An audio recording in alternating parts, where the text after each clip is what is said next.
मित्रांनो, तुमचा यू-ए-एन नंबर तुम्ही विसरला आहात का? तर काळजी करू नका. मी फक्त 2 मिनिटांमध्ये मोबाईलवरून यू-ए-एन नंबर कसा शोधायचा हे तुम्हाला दाखवणार आहे. तरी सर्वात पहिले तुम्हाला Google ओपन करायचे आहे.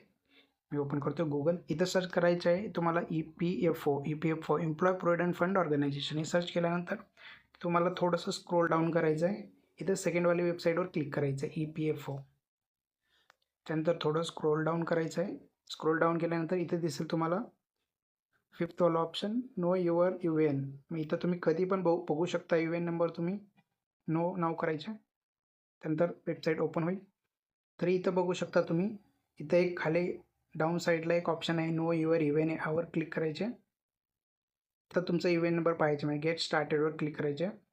व्हेरीफायसाठी मोबाईल नंबर लागेल तुम्हाला. जो तुमचा मोबाईल नंबर रजिस्टर असेल तर इथं तुम्ही मोबाईल नंबर तुमचा टाका, जो तुमचा लिंक आहे तो. मी टाकतो माझा.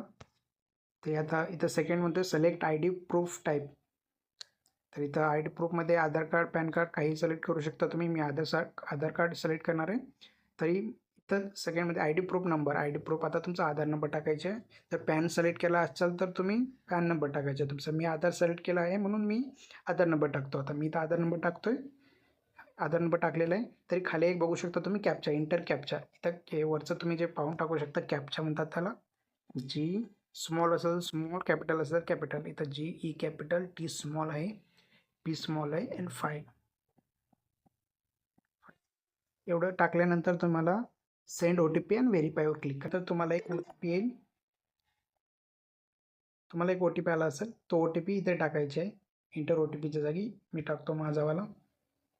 टाकल्यानंतर OTP टाकल्यानंतर व्हेरीफाय OTPवर क्लिक करायचं आहे. तर तुम्ही पाहू शकता की आता तुमचा यू-ए-एन नंबर इथे दिसत आहे. नंबर कॉपी करा आणि तुम्ही तुमच्या उमंग ॲपवर जाऊन तिथं तुमचं पासबुक वगैरे पाहू शकता. मी ते तुमच्या ते जर तुम्हाला पासबुक वगैरे कसं पाहायचं ते माहिती करून घ्यायचं असेल तर मी तुम्हाला पुढल्या व्हिडिओमध्ये सांगेल ते.